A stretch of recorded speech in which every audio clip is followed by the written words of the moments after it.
வணக்கம். நான் உங்க மதுரை பாண்டியா. இன்னைக்கு நம்ம எழுத்தாளர் கி ராஜநாராயணன் அவர்கள் எழுதிய கதவுன்ற சிறுகதையை பத்தி பார்க்க போறோம். கதவு. இந்த சிறுகதையில ரங்கம்மாளுக்கு 3 பிள்ளைங்க. மூத்த பிள்ளை பேரு லக்ஷ்மி, 2வது பையன் பேரு சீனிவாசன், 3வது ஒரு கை குழந்தை.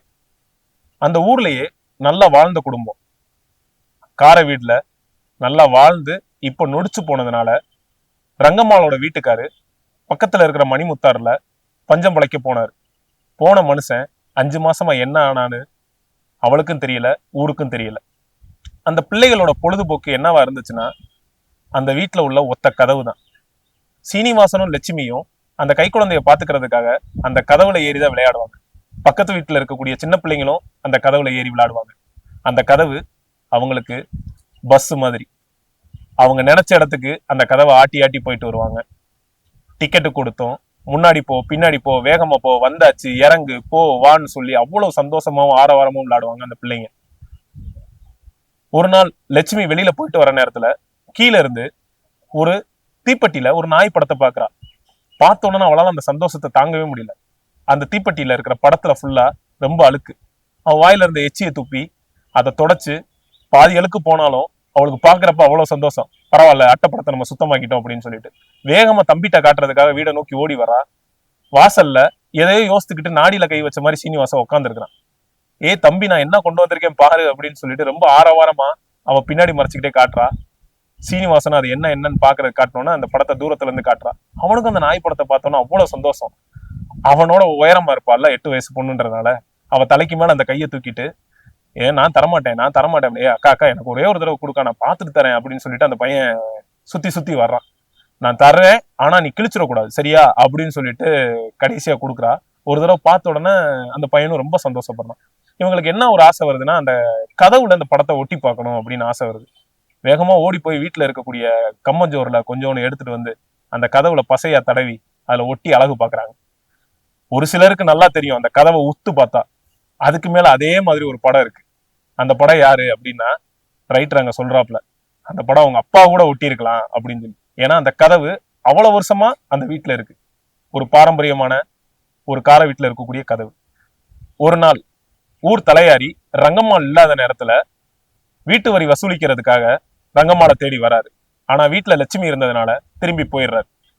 இன்னொரு நாள் ரங்கம்மா இருக்கிறப்ப வந்து வரி எப்ப கட்டுவ அப்படின்னு சொல்லி கொஞ்சம் தாட்டியமாவே கேட்கிறாரு. ஆனா ரங்கம்மா, ஐயா நாங்க இருக்கிற நிலைமை இப்ப ரொம்ப மோசமா இருக்கு, அவரும் மணிமுத்தாறு போய் 5 மாசம் ஆச்சு, ஆளு என்ன ஆனாருன்னே தெரியல, இப்ப இருக்கிற நிலைமையில இந்த பிள்ளைங்களுக்கே நான் தான் கஞ்சி ஊத்திட்டு இருக்கிறேன், உங்களுக்கே எங்க நிலைமை தெரியும் அப்படின்னு சொல்லி புலம்புறா. ஆனா அவர் காதுல கொஞ்சம் கூட வாங்கல. ஏன்னா இந்த மாதிரி நிறைய பேச்சை கேட்டாச்சு அப்படின்னு சொல்லிட்டு அவரு கேஷுவலா ரியாக்ட் பண்ணிட்டு சீக்கிரமா கட்டிருன்னு மட்டும் போயிட்டாரு.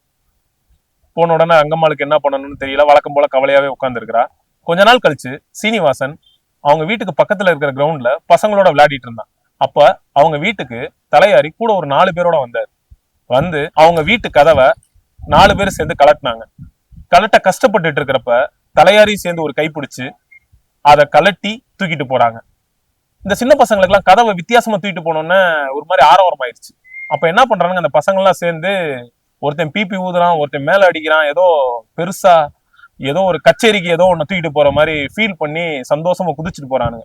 இதை பார்த்து தலையாரிக்கு எரிச்சல் ஆயிருச்சு. அங்கிட்டு போங்கடா கழுதைகளா அப்படின்னு சொல்லிட்டு அவங்கள விரட்டி விட்டோன்னா பசங்களாம் அப்படியே பிரிஞ்சு செதறி ஓடுறானுங்க. சீனிவாசன் எல்லாரும் சேர்ந்து அவங்க வீட்டுக்கு வந்து உட்கார்றப்ப லட்சுமி ரொம்ப கவலையோட வாசல்ல உட்காந்துருக்கிறா. அதை பார்த்தோன்னா சீனிவாசனும் டல்லாயிரும். எல்லா பிள்ளைகளும் ஒரு மாதிரி அமைதியாயிருந்தாங்க. ஏன்னா இனிமேல் அவங்களால அந்த கதவுல விளையாட முடியாதுல்ல. ஸோ ஒரு மாதிரி ஃபீல் பண்றாங்க. அப்போ வந்து அங்க இருக்கிற ஒரு பொண்ணு மட்டும் நான் கிளம்புறேன் அப்படின்னு சொன்னோன்னே சீனிவாசனையும் லட்சுமியும் தவிர அங்க இருக்கிற எல்லாருமே கிளம்பி போயிடுறாங்க. வீடே வெறிச்சோடி போயிருந்துச்சு. சீனிவாசனும் லட்சுமியும் ரொம்ப கவலையோட வீட்டுக்குள்ள போறாங்க. போயிட்டு கை குழந்தைய சீனிவாசன் தொடுறான். தொட்டோன்னா அவனோட முகம் மாறுது. ஏன்னா சின்ன பிள்ளைக்கு பயங்கரமா காய்ச்சடிக்குது. காய்ச்சடிக்கிறத பார்த்து அக்கா பாப்பாவுக்கு சுடுது பாரு அப்படின்னு சொல்றான். லட்சுமி தொட்டு பார்த்துட்டு பதட்டமாயிடுறான். கொஞ்ச நேரத்துல ரங்கம்மா வீட்டுக்கு வர்றா. வீட்டுக்கு வந்தோன்னா பாப்பாவுக்கு உடம்பு சுடுதுன்றத கவனிச்சதுக்கு அப்புறமா கதவு விஷயம் அப்பதான் அவளுக்கு தெரிய வருது.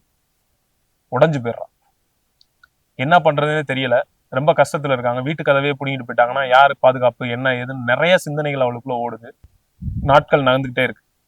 அப்போ ஒரு நாள் வந்து ரொம்ப பசிக்குதுன்னு சொல்லிட்டு சீனிவாசன் வந்து லட்சுமிகிட்ட வந்து சாப்பாடு கேட்கறான்.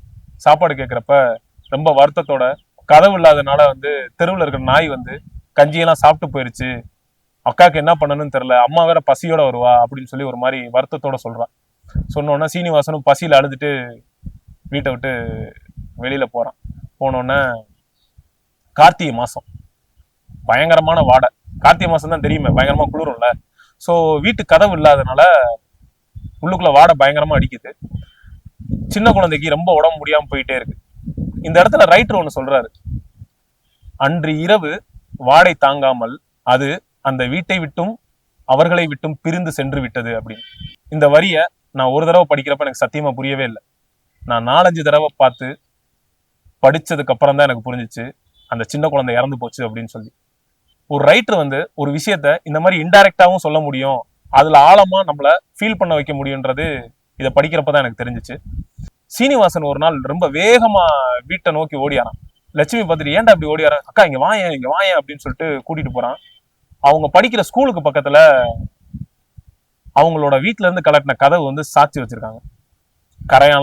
கரையான் பிடிச்சு ஒரு மாதிரி தூசியா, கீழே எல்லாம் வந்து புல்லு முளைச்சு அந்த மாதிரி. இவங்க 2 பேருக்கு அதை பார்த்தோன்னே ஏதோ நம்மளோட நண்பர்களை தான் பார்த்துட்டோம் அப்படின்ற மாதிரி ஒரு ஃபீல். போய் பார்த்துட்டு தன்னோட பாவடையால லட்சுமி வந்து அந்த கரையான்லாம் தொடச்சு விடுறா. அவங்க ஒட்டின ஸ்டிக்கரை தடவி பார்த்துக்கிறாங்க. 2 பேரும் இந்த பக்கம் ஒரு கை அந்த பக்கம் ஒரு கைன்ற மாதிரி சேர்த்து கட்டி பிடிச்சுக்கிறாங்க. இந்த இடத்துல கி ராஜநாராயணன் கதையை முடிக்கிறாரு. ஒரு கதவு தானே, அதுல என்ன சொல்லிட முடியும்னு சொல்லிட்டு நம்ம நினைக்கலாம். ஆனா ஒரு கதவுக்குள்ள இந்த அளவு எமோஷன், இந்த அளவு ஃபீலிங்ஸை ஒரு சிறுகதையில எப்படி கொடுக்க முடியும்ன்றது இந்த கதையில தான் எனக்கு உணர முடிஞ்சது. எங்க வீட்டுல எங்க அப்பா சின்ன வயசுல சொல்லுவாரு, தலையே போனாலும் பரவாயில்ல, வீட்டு வரியை கட்டுங்கடா, இல்லாட்டா கதவை கழட்டிட்டு போயிடுவாங்க அப்படின்னு சொல்லி. அது அப்ப புரியல, இந்த கதையை படிக்கிறப்பதான் புரிஞ்சிச்சு. மீண்டும் இதே போல இன்னொரு சுவாரஸ்யமான சிறுகதையில உங்களை சந்திக்கும் வரை உங்களிடமிருந்து விடைபெறுவது உங்கள் மதுரை பாண்டியா. நன்றி.